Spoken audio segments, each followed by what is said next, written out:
slightly different. We wanted him to play for us.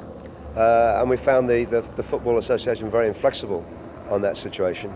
And I'm pleased that Alex Ferguson and Howard Wilkinson stand up for what they believe in, because they have some weight, they have some authority, and I'd back them. And they obviously are going to have an effect that I can't have. Dario, thanks very much for joining us today, and the very best of luck this afternoon. Thank you. Always good to talk to Dario Gradi.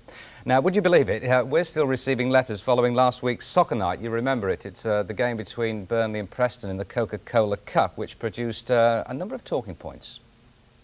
Firstly, Burnley's opening goal. The linesman had flagged for offside, and in an attempt to keep the game flowing, commendably, referee Paul Harrison waved play on. Unfortunately, Preston keeper Callum O'Hanlon didn't see him. Handled, so a free kick had to be awarded. The grey area, down to interpretation I suppose, was whether Mr Harrison should, under mitigating circumstances, have delayed the free kick, but technically he was correct. Football's golden rule: play to the whistle, ignore the flag.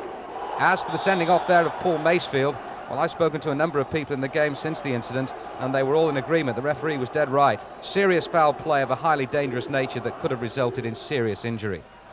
The booking of Paul Rayner looked at the time to be a case of mistaken identity. The foul by Lee Cartwright was deemed by Mr Harrison to be a bookable offence. There was confusion, but Mr Harrison was more than happy to explain what happened in order to clarify the situation. In came Cartwright. No doubt about it that he was late. Rayner arguing that it wasn't him that made the challenge. He's pointing to Cartwright. The referee's having none of it. Quite cleverly, the player that committed the first tackle